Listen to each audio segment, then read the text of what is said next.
बिस्मिल्लाहिर्रहमानिर्रहीम। अस्सलाम वालेकुम स्टूडेंट्स, उम्मीद करता हूँ कि आप सब लोग ठीक होंगे। और स्टूडेंट्स, आज हम इंग्लिश ग्रामर का आगाज़ करते हैं। तो इंग्लिश ग्रामर का आगाज़ हम पार्ट्स ऑफ स्पीच से करेंगे। तो पार्ट्स ऑफ स्पीच की सबसे पहले तारीफ़ कर लेते हैं। हमारे पास एक जुमला होता है और जुमले में बहुत से अल्फाज बोले जाते हैं, और इन अल्फाज को हम मुख्तलिफ़ हिस्सों में डिवाइड कर देते हैं, और जो जिन हिस्सों में हम और इन हिस्सों को हम पार्ट्स ऑफ स्पीच कहते हैं। तो स्टूडेंट्स, हमारे पास पार्ट्स ऑफ स्पीच की 8 इकसाम हैं।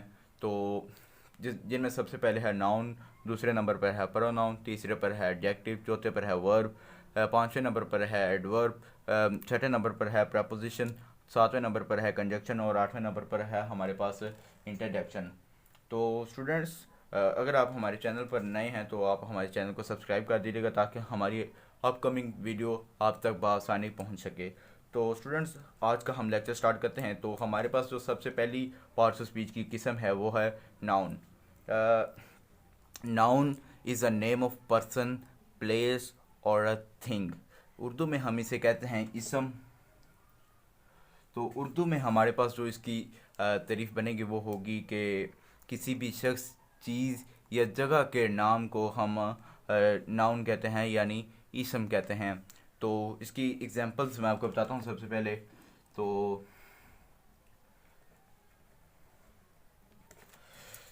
इसकी जो हमारे पास एग्जांपल्स आएंगी वो आएंगी थिंग्स। सबसे पहले हम ले लेते हैं। थिंग्स में हमारे पास आ जाती है कार, आ जाती है टेबल, आ जाता है पेन, आ जाता है एवरीथिंग जो हमारे इर्द गिर्द हमें नज़र आ रही होती है, दैट इज़ उसका कोई ना कोई नाम होगा, तो उससे हम नाउन कहते हैं। आगे हम बात कर लेते हैं पर्सन की। तो पर्सन में हमारे पास कायद आज़म आ जाते हैं। कायद आज़म के बाद हमारे पास आ जाते हैं अल्लामा इकबाल, आ जाते हैं, और काफ़ी सारे जो भी हमारे इर्द गिर्द हमें नाम नज़र आ रहे हैं तो उन्हें हम नाउन कहेंगे। आगे हम बात कर लेते हैं प्लेस की। तो प्लेस में हमारे पास किसी भी सिटी का नाम, किसी भी जगह का नाम हम ले सकते हैं। जैसे कि हमारे पाकिस्तान का जो कैपिटल है वो है इस्लामाबाद, और जो लाहौर पंजाब का सबसे बड़ा शहर है। तो ये थी हमारे पास नाउन की एग्जांपल्स। दूसरे नंबर पर हमारे पास आ जाता है प्रोनाउन।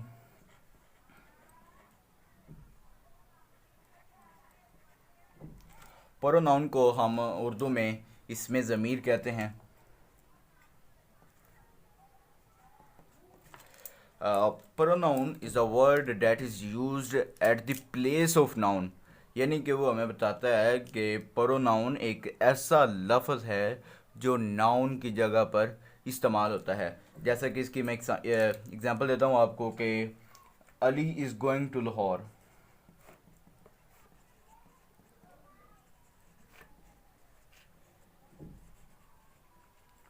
तो इसमें जो हमारे पास नाउन आया है वो है अली।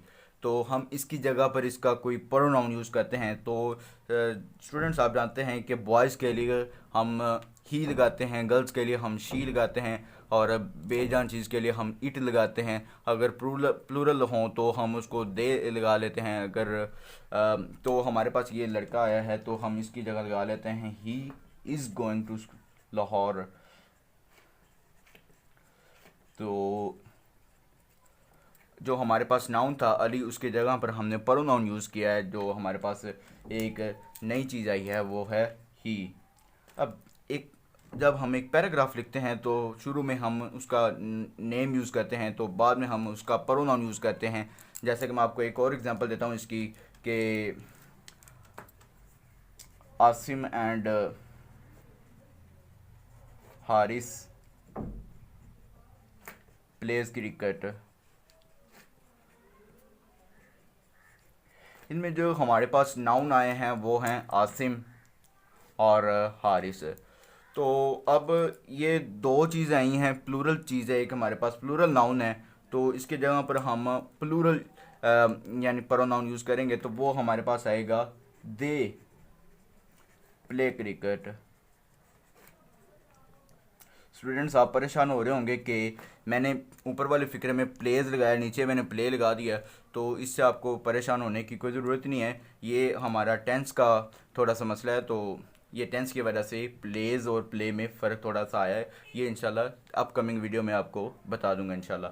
तो जो तीसरी चीज़ हमारे पास आती है वो है एडजेक्टिव। पार्ट्स ऑफ स्पीच की जो तीसरी किस्म है हमारे पास वो है एडजेक्टिव, जिसे हम उर्दू में कहते हैं इसमें सिफ्त। तो इसमें सिफ्त की तारीफ़ करने से पहले मैं आपको बताता चलूँ कि अगर आपने हमारा चैनल नहीं देखा तो आप हमारा चैनल सब्सक्राइब कर दें, अगर आपने हमारा चैनल सब्सक्राइब नहीं किया, ताकि हमारी आने वाली वीडियो आप तक बआसानी पहुंच सके। तो स्टूडेंट्स बात करते हैं एडजेक्टिव की। एडजेक्टिव उर्दू में हम इसे कहते हैं इसमें सिफ्त। ये एक ऐसा लफ्ज़ है जो किसी नाउन या प्रोनाउन की सिफ्त बयान करे। सिफ्त बयान करे यानी कि उसकी अच्छाई बयान करे या बुराई बयान करे। तो इसकी मैं एग्जांपल आपको देता हूँ कि Shazia is a pretty girl. Shazia is a pretty girl.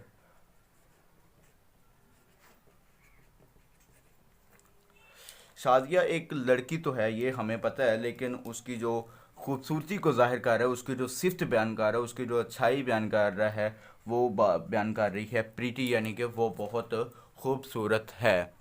तो स्टूडेंट्स एक और मैं आपको एग्जांपल देता हूँ कि Asim is a rich man. तो आसिम एक मैन तो है, लेकिन उसने इसकी सिफ्त बयान कर दी है, वो है रिच, यानी कि वो एक अमीर आदमी है। तो दूसरी चीज़ इसमें मैं ऐड करता चलूँ कि बता देते हैं हम, Haris is a honest man.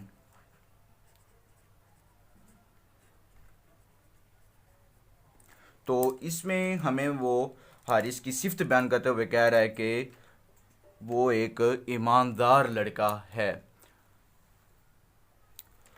So students अब हम बात करेंगे वर्ब के मुतालिक। तो वर्ब हम इसे उर्दू में हम इसे फेल कहते हैं, यानी भी किस फेल।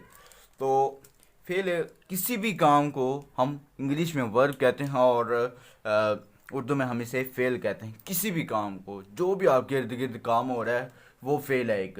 जैसा कि मैं आपको बताता हूँ कि Ali is learning, Ali is running. Running काम हो रहा है, रनिंग इसमें जो हमारे पास आएगी रन, यानी कि रन भाग रहा है, तो रन एक काम है, वो काम कर रहा है, तो डेट इज़ वर्ब। तो एक और मैं आपको एग्जांपल देता हूँ, Ali rights a letter.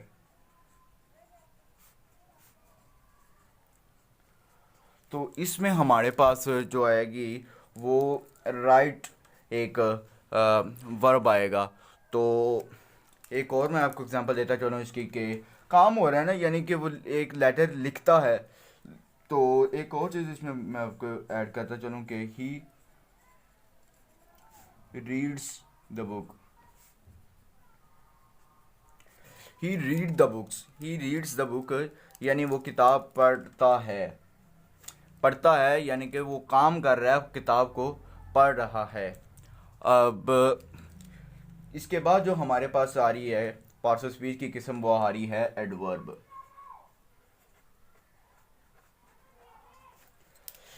Adverb को हम उर्दू में कहते हैं मुतल्लिक फ़ेल।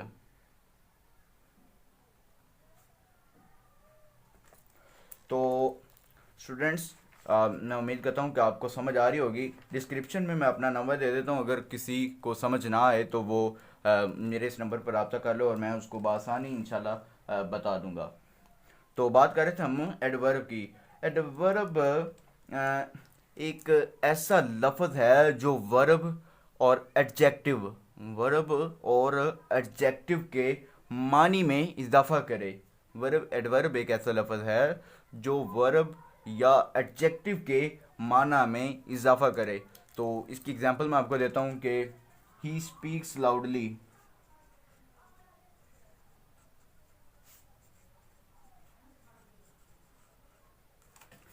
तो इसमें मैं आपको बताता चलूँ कि वो बोलता है, लेकिन आगे उसकी जो सिफ्त उसने बताई थी कि वो ऊंचा बोलता है, तो उसके अल्फाज में वो इजाफा कर रहा है कि वो लाउडली ऊंचा बोलता है। तो लाउडली हमारे पास एक एडवर्ब आएगा। एक और मैं आपको एग्जांपल देता चलूँ कि दे फॉट, यानी लड़ना, लड़ाई वाला है ये, फाइट की सेकंड फॉर्म आ रही है, फॉट ब्रेवली। तो वो लड़े ब्रेवली, बहादुरी से, ये उसकी सिफ्त में इजाफा कर रहा है। तो ये भी हमारे पास एक एडवर्ब बन चुका है। तो एक और इसकी मैं एग्जांपल आपको देता चलूँ कि ही ही स्पीक्स स्वीटली। स्वीटली यानी कि वो बोलता है और एक इंतहाई अच्छे अंदाज में बोलता है। स्वीटली ये उसकी सिफ्त में इजाफा कर रहा है। तो स्टूडेंट्स, अगली हम पार्ट्स ऑफ स्पीच की किस्म पर चलते हैं, जिसका नाम हमारे पास आ रहा है प्रेपोजिशन।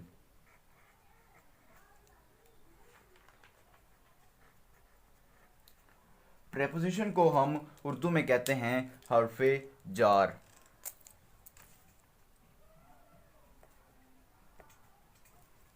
दोस्तों, प्रेपोजिशन एक ऐसा लफ्ज़ है जो नाउन या प्रोनाउन का किसी चीज़ के साथ ताल्लुक़ या राबता वाज़ह करे या ज़ाहिर करे। तो प्रेपोजिशन मैं आपको दोबारा बताता चलूँ, प्रेपोजिशन हरफ़े जार एक ऐसा लफ्ज़ है जो प्रोनाउन या नाउन का किसी दूसरी चीज़ के साथ ताल्लुक़ ज़ाहिर करे या राब्ता ज़ाहिर करे, तो उसे हम कहते हैं प्रेपोजिशन। इसकी एग्जांपल मैं आपको देता हूँ कि और ये एक हरफ़े जार एक ऐसा लफ्ज़ है जो वर्ब के साथ मिलकर जुमले का मतलब वाज़ह करने में एक अहम किरदार अदा करता है। ये बात पॉइंट करने वाली है कि प्रेपोजिशन एक ऐसा लफ्ज़ है जो वर्ब के साथ मिलकर जुमले का मतलब वाज़ह करने में एक अहम किरदार अदा करता है। कि मैं जैसा कि आपको एग्जांपल देता हूँ कि he is going to school.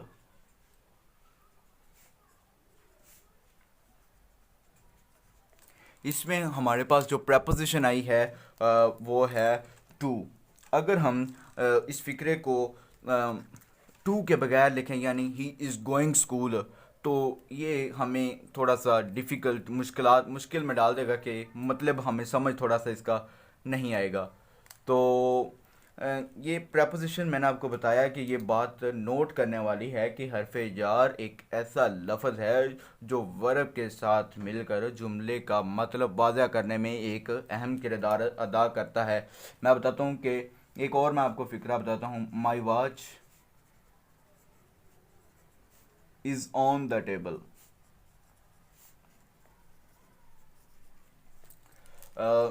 इसमें हमारे पास आ रही है ऑन हमारे पास एक प्रेपोजिशन आ रहा है। अगर हम इस फिक्रे को ऑन के बगैर लिखें कि my watch is the table, हमें फ़िक्रे की समझ ही नहीं लग रही कि फ़िक्रा किधर जा रहा है, क्या कर रहा है, क्या बोल रहा है।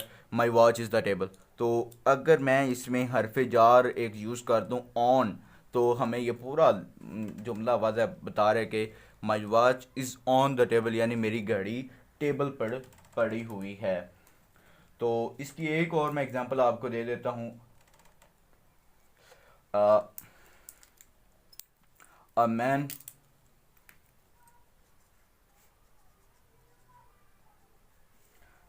Fail into a well.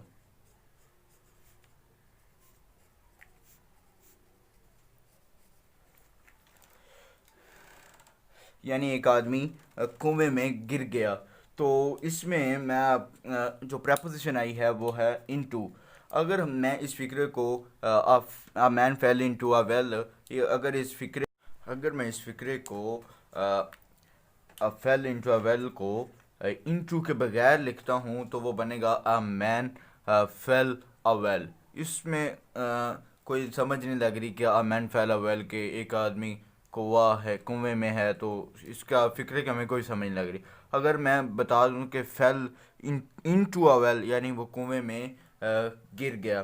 तो स्टूडेंट्स ये थी हमारे पास पार्ट्स ऑफ स्पीच की एक एग्जाम जिसे हम किस्म थी जिसे प्रेपोजिशन हमने कहा था।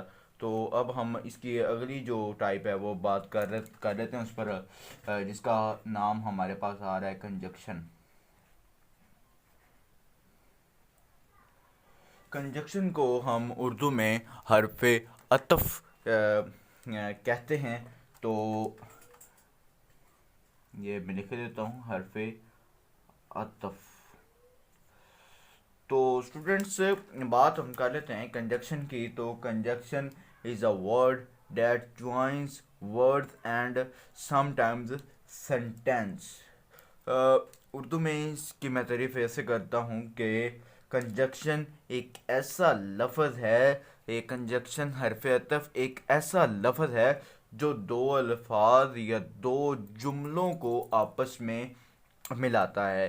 तो उम्मीद करता हूँ कि आपको समझ आज आगे होगी कि कंजक्शन एक ऐसा लफ्ज़ है कि जो दो अल्फाज या दो जुमलों को आपस में मिलाता है और इन दो जुमलों को आपस में मिलाने के लिए इस्तेमाल होता है।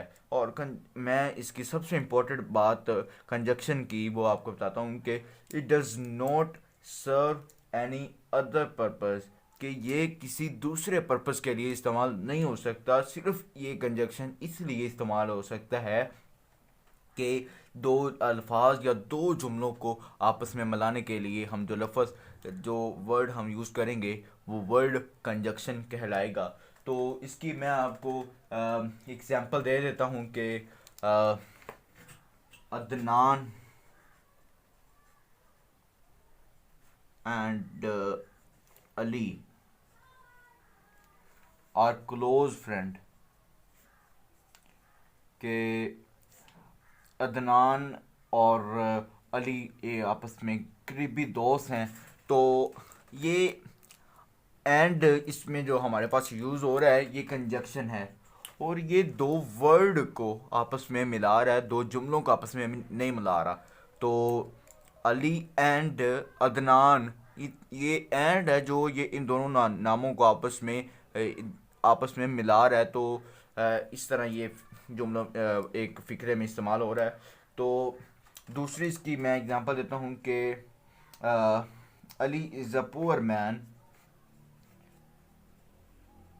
But he is very honest.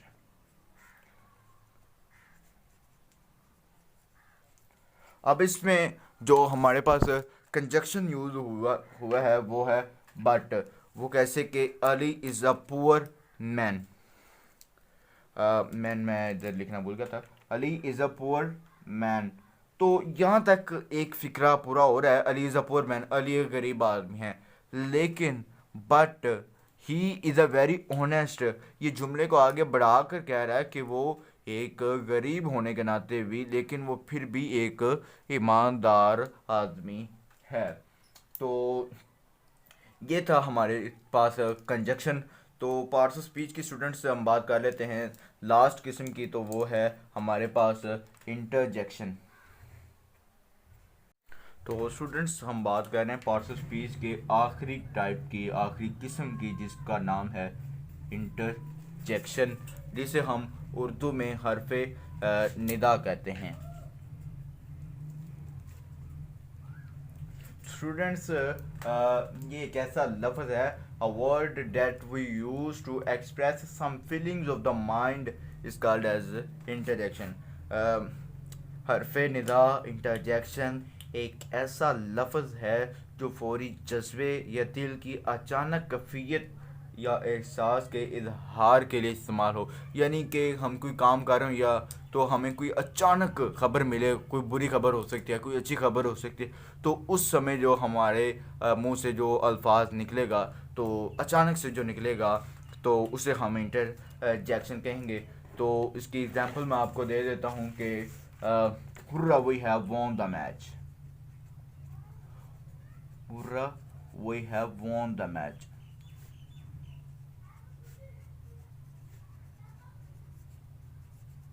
तो स्टूडेंट्स, हुर्रा ये अचानक जिसने ये फिक्रा बोला है उसके मुंह से निकला होगा कि हुर्रा आहा, हमने we have won the match, we have won the match, कि हम मैच जीत चुके हैं। तो ये थी इंट्रोडक्शन की एग्जांपल। मैं इसकी एक और एग्जांपल देता हूँ, एलएस। अफसोस में वो कहता है कि एलएस आई हैव फेल्ड,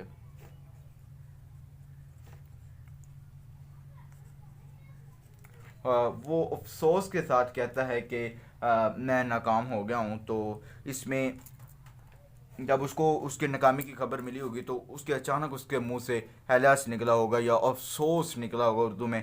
तो ये एक लफ्ज़ जो हमारे पास आया था वो था इंटरजेक्शन।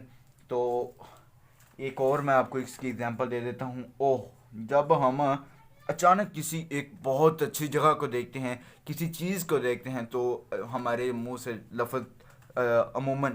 तो स्टूडेंट्स, हम बात कर रहे हैं पार्ट्स ऑफ स्पीच के आखिरी टाइप की, आखिरी किस्म की, जिसका नाम है इंटरजेक्शन, जिसे हम उर्दू में हरफ़े निदा कहते हैं।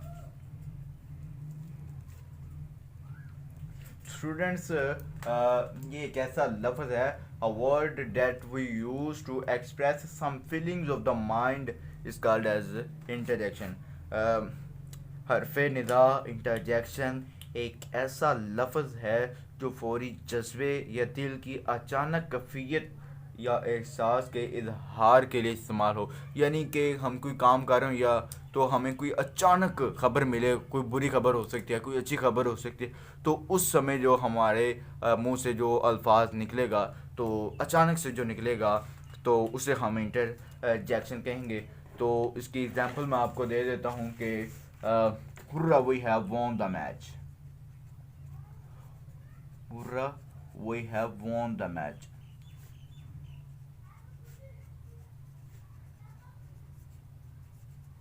तो स्टूडेंट्स, हुर्रा ये अचानक जिसने ये फिक्रा बोला है उसके मुंह से निकला होगा कि हुर्रा आहा, हमने we have won the match, we have won the match, कि हम मैच जीत चुके हैं। तो ये थी इंट्रोडक्शन की एग्जांपल। मैं इसकी एक और एग्जांपल देता हूँ, एलएस। अफसोस में वो कहता है कि एलएस आई हैव फेल्ड,